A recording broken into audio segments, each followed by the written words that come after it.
Hola a todos y bienvenidos a Biología de Tranquis. En el último episodio tomamos un pequeño desvío de nuestra programación habitual para hacer una entrevista con un compañero en investigación y divulgación. El tema de este episodio surge de esa charla.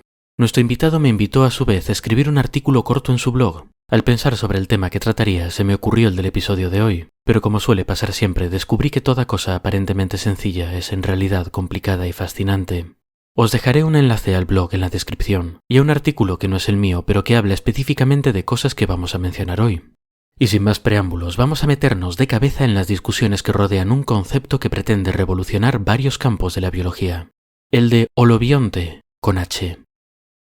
En este programa ya hemos tratado antes el tema de la simbiosis, específicamente en los episodios del 28 al 30. Vimos que las definiciones de este concepto pueden variar un poco, pero para el propósito de este programa vamos a usar la más habitual, una relación estrecha entre dos o más organismos que es beneficiosa para todos ellos, algo que también se conoce como mutualismo. Pero no nos vamos a quedar en cualquier simbiosis, vamos a ir un poco más allá, porque a veces dos organismos pueden cooperar ocasionalmente pero tener sus vidas independientes. Hoy vamos a centrarnos en simbiosis realmente estrechas, sin las cuales sus componentes o no pueden vivir, o ven sus posibilidades de supervivencia muy limitadas, o ven muy limitados los lugares en los cuales pueden sobrevivir. Parecen unas condiciones un poco específicas, pero no nos van a faltar ejemplos de ellas. En las profundidades del océano, frías, oscuras, con muy poco alimento, la vida prospera en sitios inesperados. En algunos puntos del fondo podemos encontrar fumarolas volcánicas, de las que sale agua muy caliente y llena de azufre de las profundidades de la Tierra. Esto no sería una gran mejora con respecto al susodicho frío y oscuro abismo, si no fuese por una de estas simbiosis de las que queremos hablar, la de los gusanos de tubo gigantes. Estos animales han perdido su sistema digestivo, y en vez de él tienen un órgano que contiene bacterias capaces de sintetizar energía utilizable a partir de los compuestos de azufre expulsados por la fumarola. Gracias a ellas estos gusanos sobreviven y crecen como flores rojo brillante en la más completa oscuridad. Sin ellas no podrían existir, ni en las fumarolas, ni en ninguna otra parte. Pero no tenemos que irnos a las profundidades del océano para encontrar este tipo de relaciones de dependencia entre organismos. Solo con salir a dar un paseo por el campo ya podemos encontrar muchos ejemplos. Ese líquen que crece en un árbol es un organismo compuesto de un hongo y un alga, o a veces de un hongo y una bacteria fotosintética. El hongo provee infraestructura, protección frente a la desecación y algún que otro nutriente. El organismo fotosintético, por su parte, hace la fotosíntesis y produce alimento para ambos. Gracias a esta simbiosis, el líquen puede crecer en lugares en los que ni el hongo ni el alga solos podrían hacerlo. Algo similar pasa con el árbol sobre el que crece este líquen.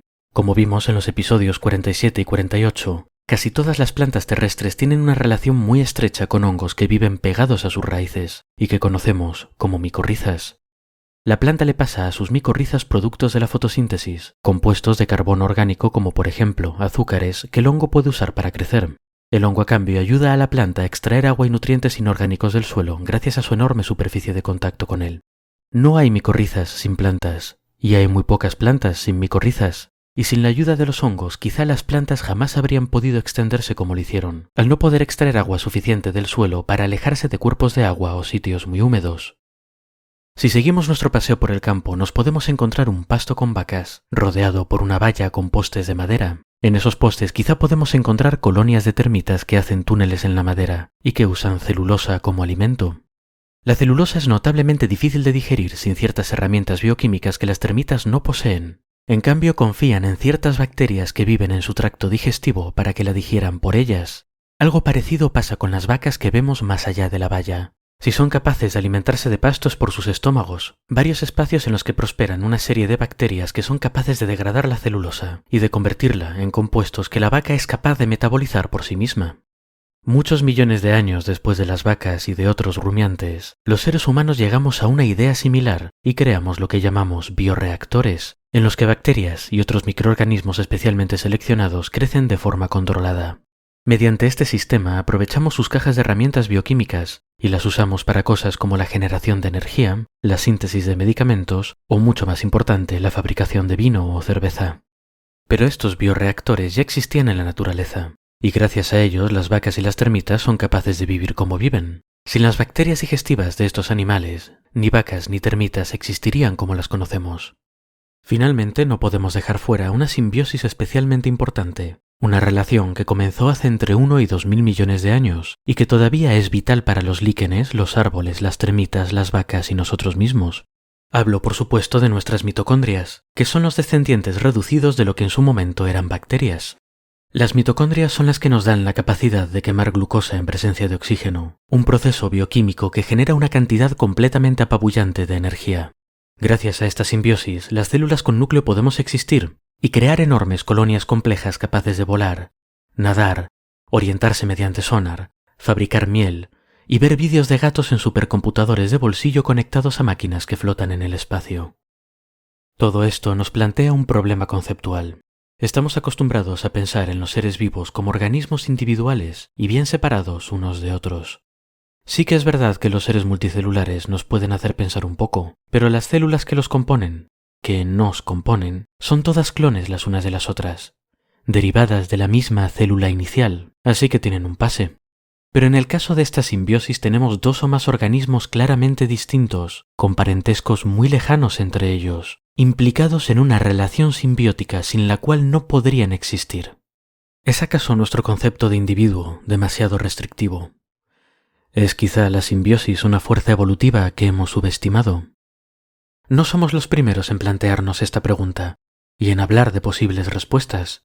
Ya en el siglo XIX, algunos naturalistas destacaban la importancia de la simbiosis como creadora de biodiversidad. Usaron palabras como consorcio o como homobium, con H, para referirse a estas agrupaciones, y al menos la palabra consorcio sigue siendo muy usada en campos como la microbiología.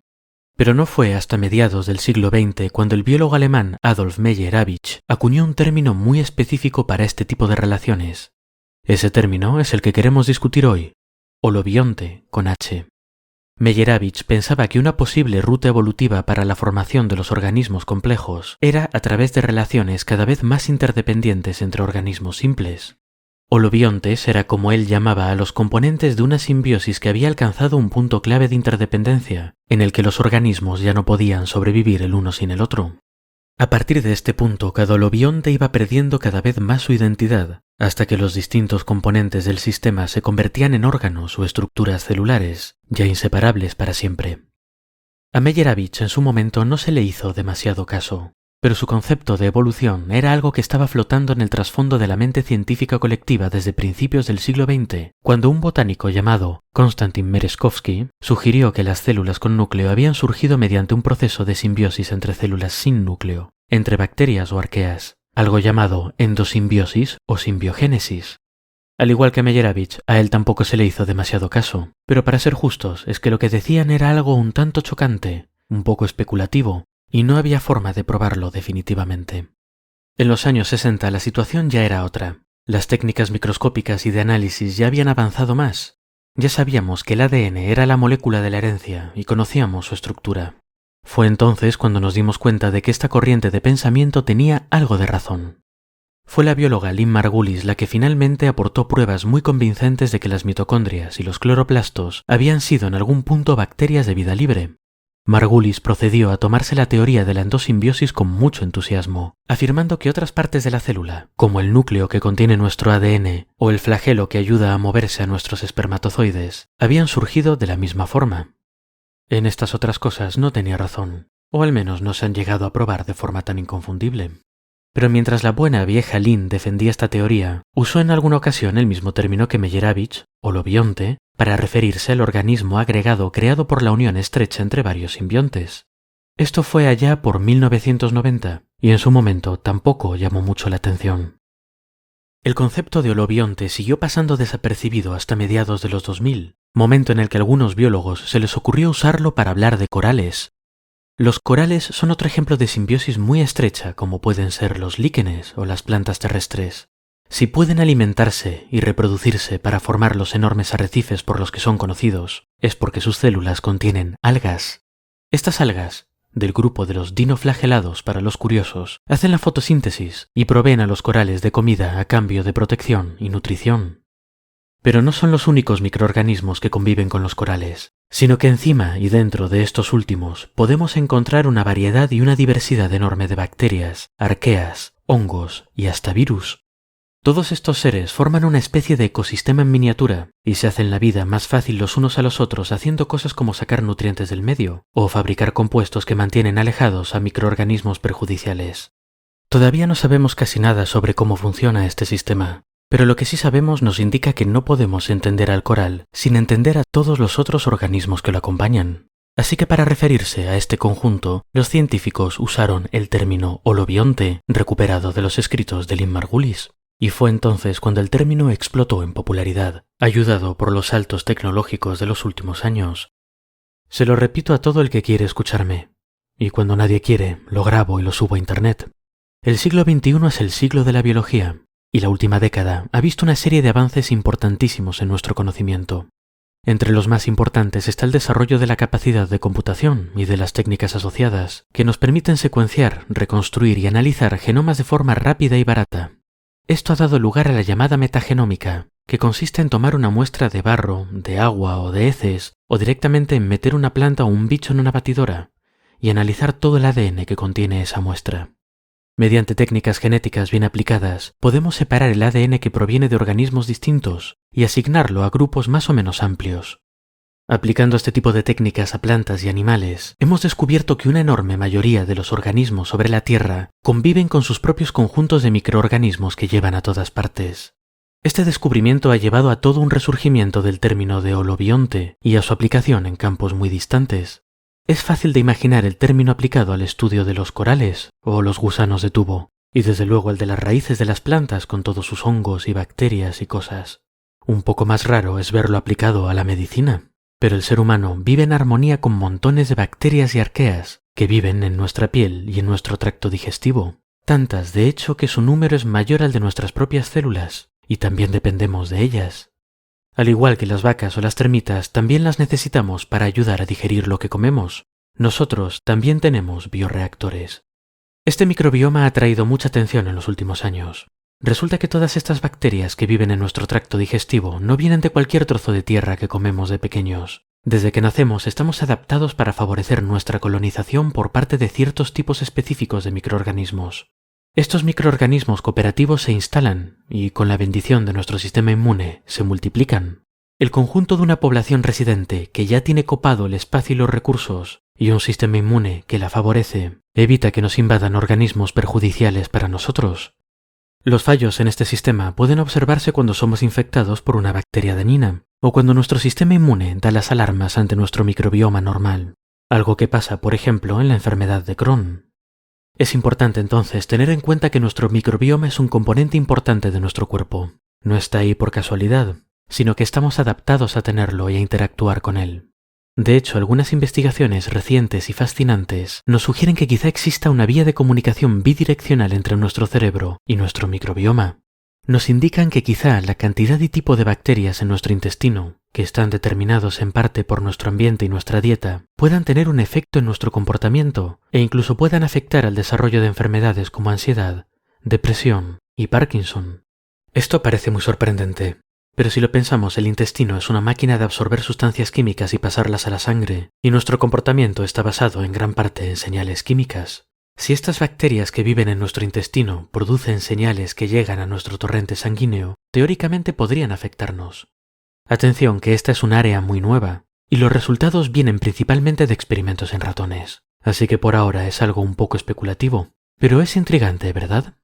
El descubrimiento de que estas relaciones entre organismos multicelulares y sus acompañantes microscópicos son mucho más comunes, complejas y estrechas de lo que pensábamos, ha llevado a un resurgimiento de la corriente de pensamiento de Merezkovsky, de Meyerowitz y de Margulis, y de hecho alguna gente especialmente entusiasta propone que este concepto de holobionte va más allá de un concepto útil para designar un conjunto de organismos que viven en cooperación estrecha.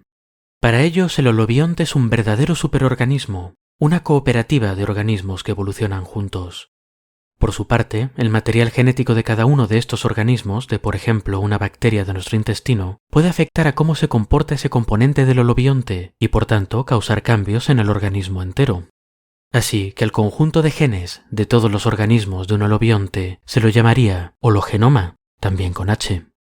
Según los defensores del concepto, los cambios que sufren los organismos no pueden explicarse por selección natural a nivel individual, sino que hay que estudiarlos a nivel de holobionte, de mutaciones en el hologenoma y de sus consecuencias.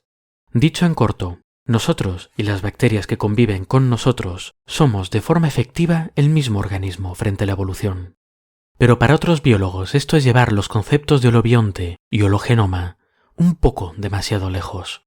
Los detractores dicen que las relaciones de interdependencia existen, sí, y a veces son tan estrechas que considerar el conjunto un holobionte es una buena forma de conceptualizarlo. Pero también aclaran que los organismos implicados en la simbiosis siguen siendo individuos separados con intereses evolutivos, por llamarlos de alguna forma, diferentes y a veces en conflicto. Además, las relaciones evolutivas entre ellos son dinámicas. Una bacteria de nuestro intestino, por ejemplo, podría sufrir una mutación que le impulsase a robarnos parte de nuestros nutrientes para dividirse más rápidamente, con lo cual sería más numerosa que las que gastan energía en digerirnos la comida. Este tipo de mutación rápidamente convertiría una relación de beneficio mutuo en un parasitismo. Ante esto nosotros, por nuestra parte, nos vemos presionados evolutivamente para evitar precisamente eso, y para eliminar de nuestro microbioma las cepas que no sean beneficiosas para nosotros. Hablamos de esto en el episodio 29, en el que veíamos que incluso relaciones muy estrechas como las de los pulgones o los cotonets con las bacterias que les permiten alimentarse de savia están sujetas a este tira y afloja evolutivo. De hecho, hasta la simbiosis por excelencia, la que mantenemos las células con núcleo y las mitocondrias, está sujeta a este tipo de inestabilidad. Recordadme, por cierto, que hago un episodio sobre ello. Pero el caso, dicen los detractores, es que esto de las simbiosis y las relaciones evolutivas de cooperación o parasitismo no es nada nuevo. Ya existe una amplia literatura y una serie de herramientas conceptuales que nos permiten tratar las dinámicas que existen entre los distintos componentes de una relación ecológica. Los más sarcásticos quizá podrían comentar que parece que la gente de biomedicina y biología molecular por fin han descubierto la ecología de comunidades y que actúan como si hubiesen inventado la rueda. El concepto de holobionte es algo que vamos a seguir escuchando frecuentemente en biología, y estemos donde estemos en el debate, hay que reconocer que es útil. Todavía queda mucho que estudiar sobre cómo funcionan las relaciones entre los distintos grupos de organismos y su microbiota, pero es bueno que se reconozca que estas relaciones existen y su importancia. Este cambio de perspectiva podría ayudarnos a aprender cómo conservar mejor ecosistemas como los arrecifes de coral, como los bosques y selvas, y quizá hasta esos ecosistemas en miniatura que somos todos nosotros. Hasta la próxima pues, y espero que hayáis disfrutado el episodio.